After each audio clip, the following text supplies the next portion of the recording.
still many unanswered questions about exactly what happened to Nicola Bulley last week. And when police were talking today, all they were really able to do was tell us what they believe is most likely. But they talked us through the various things that they've been doing and what is in some ways a process of eliminations. They've been using dash cam footage, CCTV images, they've been using mobile phone location tracking data, and of course what people who were here on Friday morning last week, who saw her while she was walking her dog, have had to say to them.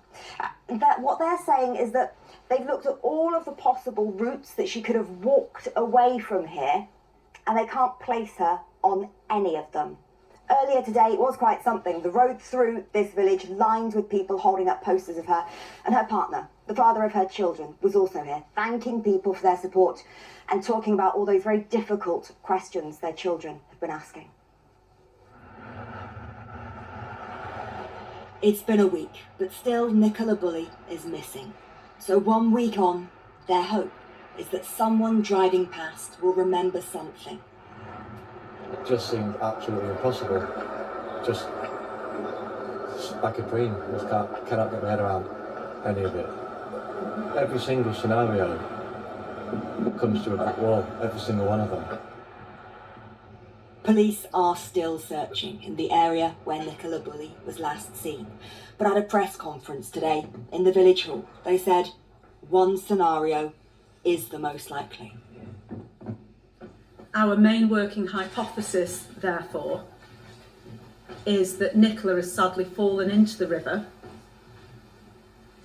that there is no third party or criminal involvement, and that this is not suspicious, but a tragic case of a missing person. Can you just explain to me why you're so sure she didn't leave the riverside? Are there no kind of cross-country routes, no other ways out at all that could have been taken?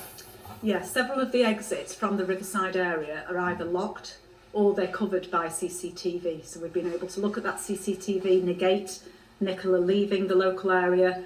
The areas that are not covered by CCTV is where we've been particularly interested in dashcam footage.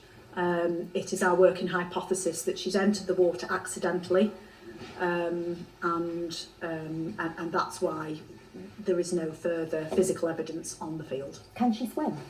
She can swim, yes.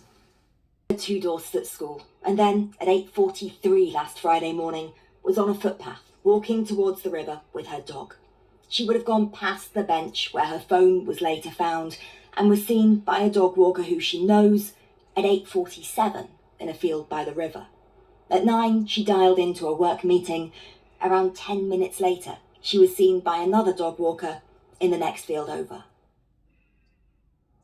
After that final sighting of Nicola, which was in the field just beyond that hedgerow, the next 10 minutes are crucial because they are still the unknown part in all of this.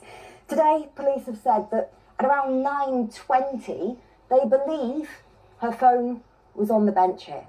And it's one of the reasons why they've reached what they're calling a working hypothesis. What happened is by no means conclusive, though. Despite the police divers and underwater cameras and what police say are unprecedented numbers searching along and around the river wire, which means for her family and friends, there are still some crucial unknowns. Besides anything else, you must miss her. Massively, massively. We all just want a home. The unknown does feel like torture. And that goes on, because still, there is so much about what happened here 1 week ago that to many makes no sense.